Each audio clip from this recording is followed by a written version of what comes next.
L'ange lui répondit, le Saint-Esprit viendra sur toi, et la puissance du Très-Haut te couvrira de son ombre. C'est pourquoi le saint enfant qui naîtra de toi sera appelé fils de Dieu. Luc 1, 35. À tous ceux qui l'ont reçu, à ceux qui croient en son nom, elle a donné le pouvoir de devenir enfants de Dieu, lesquels sont nés, non du sang, nés de la volonté de la chair, ni de la volonté de l'homme, mais de Dieu. Jean 1, 12, 13. Ce qui est né de la chair est chair, et ce qui est né de l'esprit est esprit. Jean 3, 6. Je vous ai dit ces choses afin que vous ayez la paix en moi.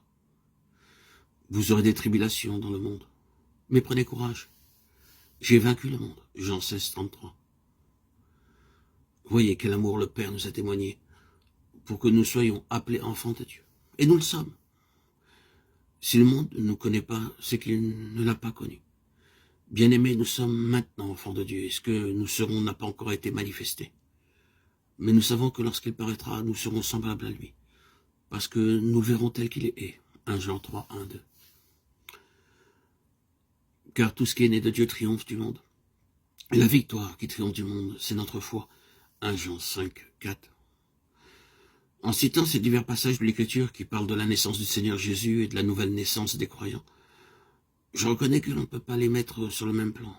On doit toujours prendre garde à tout ce qui traite de la personne du Seigneur Jésus. Il est le vrai Dieu, Dieu manifesté dans la chair.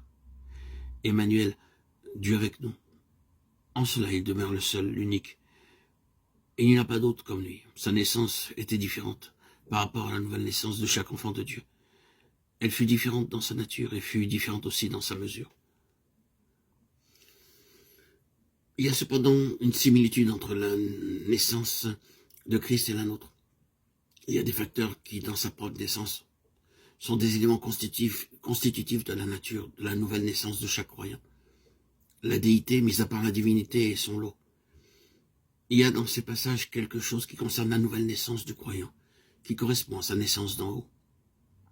C'est sur quelques-unes de ces caractéristiques que nous allons fixer notre attention.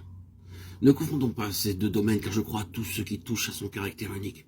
Mais je pense, et vous le reconnaîtrez, que selon ce que dit Jean, ce qui est vrai en lui est aussi vrai en nous. Dans son propre domaine et selon sa propre nature, 1 Jean 2, 8.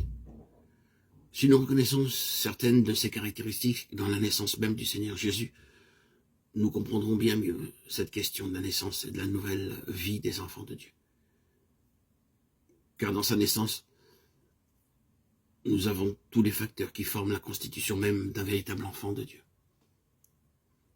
La première chose qui semble évidente, c'est que la naissance du Seigneur Jésus a été le fait d'une intervention divine dans le domaine de la vie humaine. Et cela est aussi vrai concernant la nouvelle naissance de chaque croyant, car ce n'est aussi rien de moins qu'une intervention divine dans la vie humaine.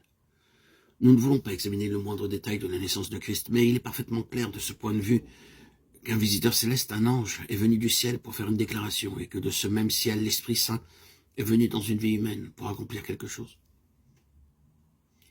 Le fait est là, il y a eu une intrusion du ciel dans le cours naturel de la vie humaine, et sous cette forme représentative dans l'humanité.